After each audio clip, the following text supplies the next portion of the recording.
Witch in Charm's Way, a cozy mystery audiobook, written and narrated by R.K. Dreaming. Part 15. Chapter 8. Restless Spirits. Aunt Adele was disappointed to hear that Agent Constantine had gone without eating anything. She fed me a full English breakfast, which I wolfed down in my usual shady spot at the kitchen table. I was always hungry and never satisfied. My mood was not improved by the fact that it was Friday already, and I had yet to find a cure. I was going to have to visit my family tomorrow too. The dreaded meeting with Granny Selma and her sharp eyes. I was scared about what she might notice. The daylight had made me sleepy again, and the heavy breakfast did not help. I went to the family lounge and lit up some candles. As I read through the stack of spell books I had borrowed from the library, I struggled to stay awake. Hours later, Aunt Adele came to find me there, fighting to keep my eyes from drooping shut as I determinedly read the cramped writing in a massive tome about the history of vampires. When I noticed that she had come in, I quickly covered it up with a more innocuous book on the history of witches in Brimstone. She looked disapprovingly at my backpack, which was bulging with the heap of books. "A girl your age should be out and about enjoying life," she admonished. "Why don't you take yourself out for a brisk walk down to the beach? See a few people. It'll do you the world of good." I have to finish researching something," I said vaguely. "It's for a story I'm writing." She narrowed her eyes and looked at me thoughtfully. I began to feel uncomfortable. "I'm fine, Aunt Adele," I said. She raised her eyebrows as if she wasn't fooled. "If you really want to find the answers that you're looking for," she said, "you'd better pay a visit to the ghosts in the Black Tower. They might let you take a peek at the old family grimoire." My eyebrows shot upwards. "What grimoire?" She chuckled. "What do you think the ghosts are guarding up there in the Black Tower?" I leaned towards her in shock. "You mean there's—" I gasped. "But I thought the old Brimstone family grimoire was destroyed in that fire that destroyed the Black Tower." "That's what we Brimstones let everyone believe," she said. "I'm a Brimstone," I said, offended.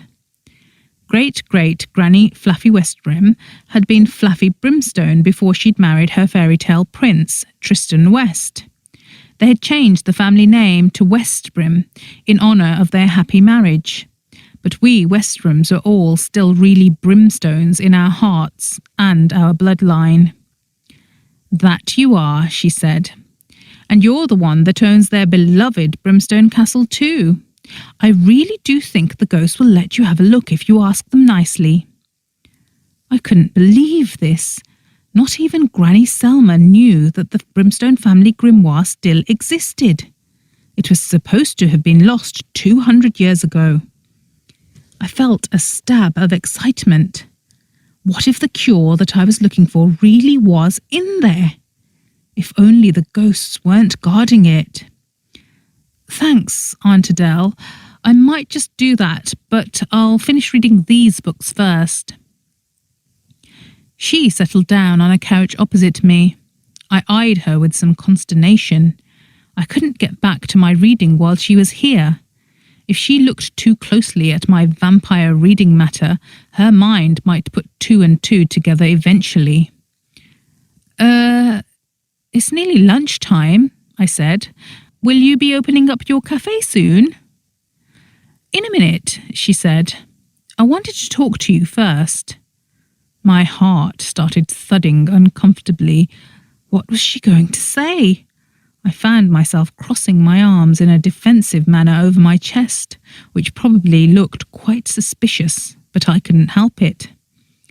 "Thou shalt not suffer a vampire witch to live," went the prophecy. All witches believed that. Even I had believed that. I didn't know how I felt about it now. Everybody knew about the prophecy of Nosferatu. It was one of the few truly powerful prophecies that spoke of an end to the world. One of the roles of the Conclave of Magic was to guard against such prophecies coming true. I was just Esme Westbrim. I only wanted to be me, not some Nosferatu. But the Conclave of Magic wouldn't care about that. There were just a couple of things, dear, she said. Firstly, those Hardwicks. I relaxed ever so slightly. Surely if she was going to mention my condition, she would have mentioned it first.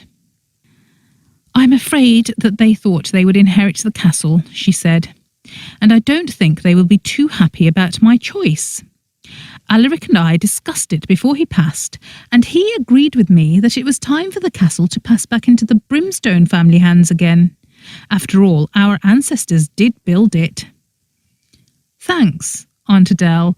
I don't want to seem ungrateful, but don't you think you should have left it to someone else, like Allegra? She could take such good care of it. Oh, no. Aunt Adele looked astonished. I left it to you because it was you who were meant to have it, dear. I knew it the moment I'd heard you were born.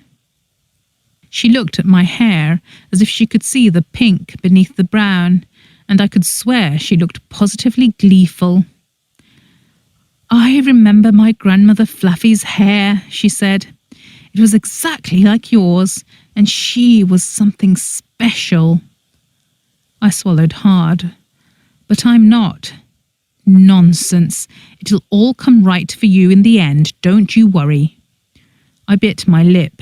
That was fairy tale thinking, not logic. Pink hair did not a brilliant witch make. I was proof of that. She beamed at me. Did you know that when Selma first brought you home to Brimstone Bay after what happened to your poor dear mother, I kept my eyes peeled whenever I was in town, hoping to catch a glimpse of you? Oh, I said, my heart melting a little at the thought that she had cared so much. She nodded, and the day I did finally see you, I remember the moment so clearly. Evie had taken you out for a stroll along the beach, and how everyone was admiring you. You were the sweetest little thing, sitting in your pram and licking a nice lolly.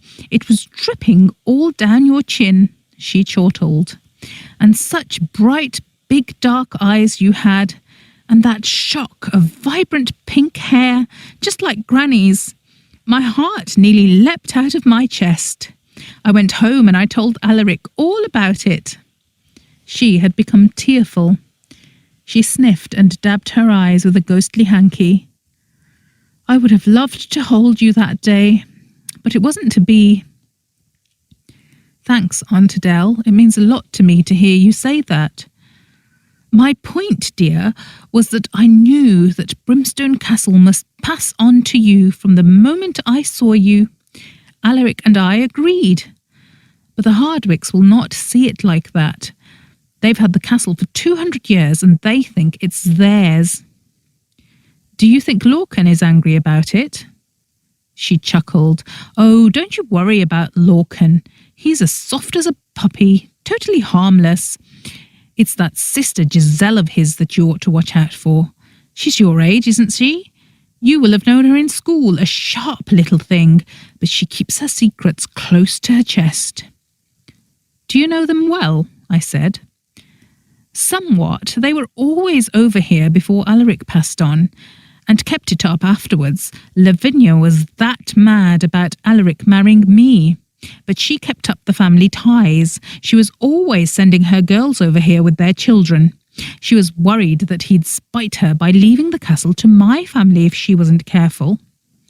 We never shared our plans with her, of course. She'll be furious now.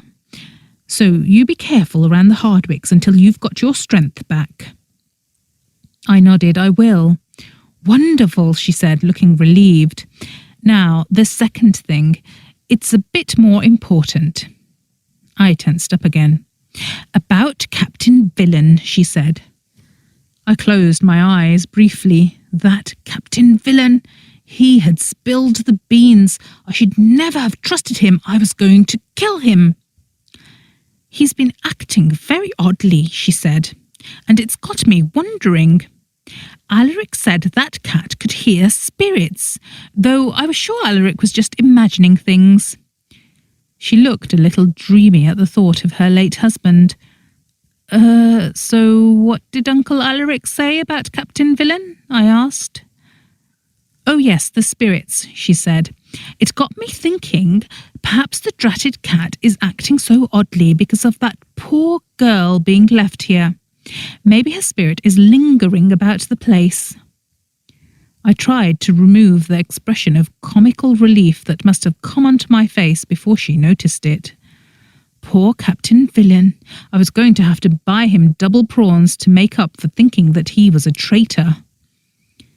Can you sense spirits? I asked her. I mean, now that you're a ghost? I hoped this was not a rude question to ask. Not a spirit like that, she said. Not unless she fully forms into a ghost. Do you think she will? I asked anxiously. I certainly hope not, dear, she said in a warning tone. Malcontent spirits do not make pleasant ghosts. I would hate to have one haunting my home. So I wanted to ask you a special favour, dear. Will you please do everything you can to find out what happened to that poor girl? It would mean so much to me, and to her, the poor creature. Why do you think I can help find out what happened? I asked in confusion. Because that dratted cat speaks to you, and he knows more than he ought to. Oh, I don't know, Aunt Adele, I said reluctantly. Her face fell. I felt immediately guilty. I might have inherited this castle from her, but my unexpected return was an inconvenience for her. I had not been meant to come here. This was still her home, not mine, and she had welcomed me into it. But I'll do whatever I can, I added hastily. She looked very relieved indeed. Beaming, she reached out to pat my hand. I did my best not to flinch at the icy cold touch. It's so wonderful to have family at home again, she said cheerily. And when you've finished with your reading, maybe you can come and help me in the cafe? I've a feeling it's going to be busy today. Hey, this is the end. Comment the code phrase Humpty Dumpty was pushed to let me know you reached the end of the video. Thanks for playing along.